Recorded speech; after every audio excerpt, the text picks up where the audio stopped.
पिता, जिसका जो सबका पिता, जिसका किसी का पिता नहीं, जो सबका पिता, सबका पिता वह परम पिता। और जिसको कोई पिता है मैंने उसका कोई पिता नहीं। परम के साथ ऊपर कुछ नहीं, परम पिता।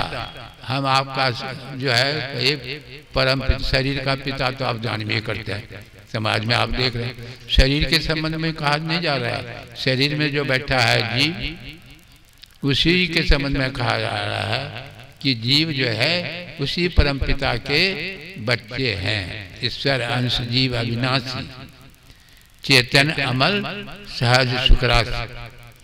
चेतन अमल जो परमात्मा में गुण है वह जीवात्मा में गुण है, जो जीवात्मा में गुण है वह परमात्मा में गुण है। एक लोटा जल में जो गुण है वह सागर का था, सागर में वही गुण है। एक लोटा जल में ऑक्सीजन हाइड्रोजन, अर्थात सागर में भी ऑक्सीजन हाइड्रोजन। ऐसा नहीं कि एक दूसरा मन गैस है, से बात नहीं है। एक ही तत्व रूप में दोनों एक ही है। तो शरीर में जो बैठा है, हम आपके शरीर में ईश्वर का अंश जो कहते हैं वह परमात्मा का बच्चा है। या शरीर का बच्चा तो आप देख रहे हैं परमात्मा पिता, पिता कितने कितने।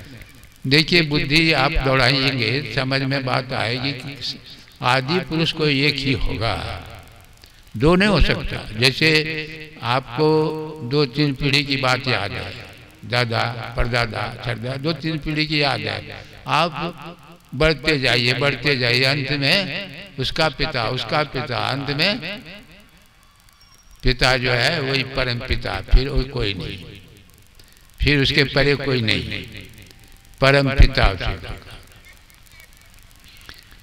परम पिता मतलब उसको जानना जरूरी है, उसको जान लीजिए। जितनी भी समस्याएं सामने में है, चाहे जिस तरह की समस्याएं हैं सामने में, सभी समस्याओं का अंत उसको जानने से ही होगा, वैसे नहीं होता, वैसे नहीं। जितनी भी समस्याएं आपके सामने, यानी जिन चीज़ों जितना भी जो भी दुख होता है, दुख का अंत हो जाएगा उसको जानने से। नहीं जानेंगे तो दुख का अंत नहीं होगा। यह फिरका परस्ती, जातिवाद, मजहब बात, ये सब तो क्या है? नहीं जानने के कारण। आप जानते हैं कि शरीर जो है, यह आँख कान नाक ये सब अंगली सब हम शरीर का अंग है कि नहीं? ये मेरा हम आपका अंग है। आपकी उंगली में कट जाए या घाव हो जाए तो क्या करेंगे आप? मरहम पट्टी लगाकर ठीक ठाक करेंगे कि उसको काट के फेंक देंगे?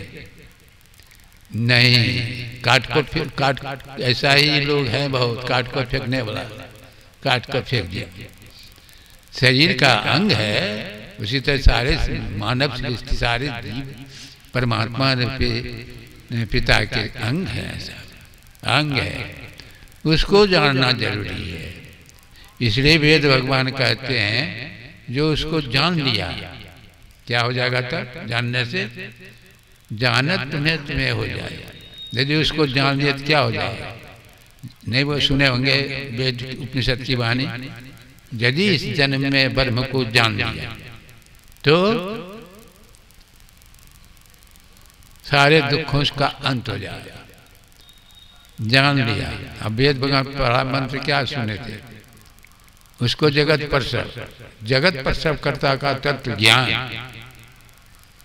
जिन्होंने जगत को रचा, जगत की रचना की, उसका तत्व ज्ञान प्राप्त करने के लिए क्या करना पड़ेगा? यही पही जो आप लोग आए हैं, यही प्रथम, यही उपाय है। पहले सुनना है परम तत्व कैसा है, क्या है, पहले आपको सुनना पड़ेगा। इसीलिए मानस योग कहा, वो क्रिया के संबंध में जिक्र, मानस योग, मन बुद्धि योग, मानस योग, ज्योति योग, ये तो क्रिया के संबंध में है। पहले तो आपको ये मन में स्थिर कर लेना है कि वह जगत प्रसव करता, जिन्होंने सृष्टि की रचना की, वह है कैसे। आप देखिए यहाँ तो देखते हैं बहुत पढ़े लिखे लोग ज्यादा हैं, कर्ता के बिना क्रिया हो सकती है, कर्ता के बिना क्रिया नहीं हो सकती। लेकिन ये बड़ा आश्चर्य बात है, कर्ता जो है गुप्त है, क्रिया प्रकट है। कर्ता है गुप्त, क्रिया प्रकट। जैसे उपनिषद में सुने होंगे, यन मनसा न मनुते ये न और मनोमतम तदेव ब्रह्मत्वम विद्धि नेदम जदनमोपास्ते। जो मन से मनन किया जाए वो ब्रह्म नहीं है। देखिए क्या कर रहे हैं, जो मन से मनन किया जाए वो ब्रह्म नहीं है। तो आंख से जो देखेंगे वो ब्रह्म कैसे होगा?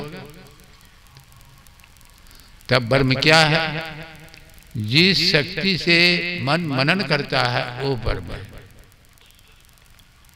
इसको समझने का कोशिश कीजिए, बात कोई कठिन नहीं है। जैसे आप देखिए मरकरी जो है वो जल रही है, पंखा नाच रहा है। पंखा बिजली है?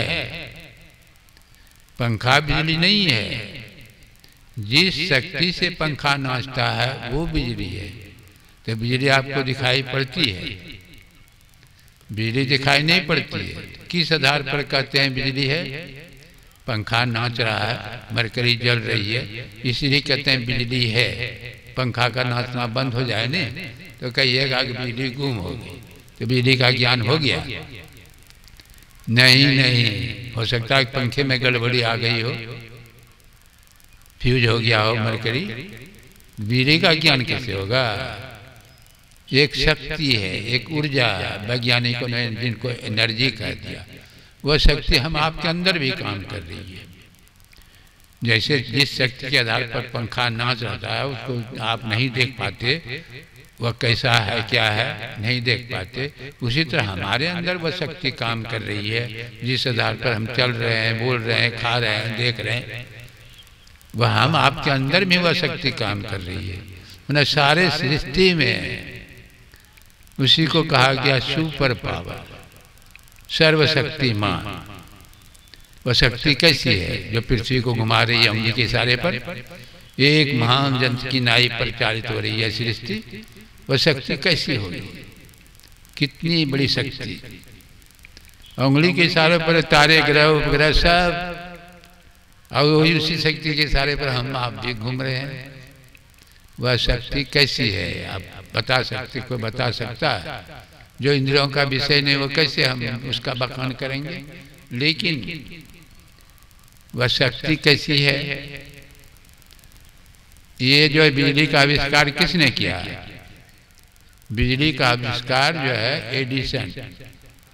एडिसन ने बिजली जो अब देखते हैं घर घर में बिजली, उसके आविष्कार करता एडिसन थे। एडिसन जब बूढ़ा हो गया तो एक जगह गया, विज्ञान का मेला लगा था यूरोप में, देखने के लिए। घूमते घूमते पहुंचते हैं कहाँ? जहाँ बिजली के संबंध में लोग बता रहे थे, विद्यार्थी सब कुछ से कुछ बता रहे थे। तो ये जब एडिसन पहुंचा वहाँ, ये पूछते हैं कि व्हाट इज इलेक्ट्रिसिटी, बिजली क्या है? तो लड़का सब कहने लगे कि बिजली का यह काम हुआ, काम हुआ, काम। एडिसन कहता है कि ये मैं पूछ रहा हूँ क्या काम? अरे बिजली क्या है ये न बोलो। नहीं बता सके नहीं तो प्रिंसिपल को खबर करते हैं। प्रिंसिपल दौड़ते हुए आते हैं, उनसे भी पूछते हैं कि बिजली क्या है। वो भी नहीं बता सके। वो भी कहने लगे कि बिजली का यह काम हुआ, काम। कहा कि मैं यह नहीं पूछ रहा हूँ, बिजली क्या है ये बोलो। नहीं बता सके तब वह क्या कहता है? बूढ़ा कहता है कि मेरा ही नाम एडिसन है, मैंने ही बिजली का आविष्कार किया, मैं भी बता नहीं सकता बिजली क्या है। अरे बिजली आंखों का, इंद्रियों का विषय नहीं है, वह अनुभव गम्य है, अनुभव गम्य है। अरे आप देखिए बिजली आंख से देखते, तार में, तार जो है बिजली का, तार में बिजली है, आप आंख से देख सकते हैं? नहीं। यदि आप ठीक ठीक ज्ञान करना चाहते हैं तो नंगी तार पर उंगली को रखिए। नंगी तार जो बिजली की है उस पर रखिए उंगली, पता लग जाएगा बिजली कैसी है। फिर दोबारा लगाएंगे, बताइए तो दोबारा देखें बिजली कैसी है, नहीं नहीं, वह अनुभव गम्य है। आपके पेट में दर्द हो गया,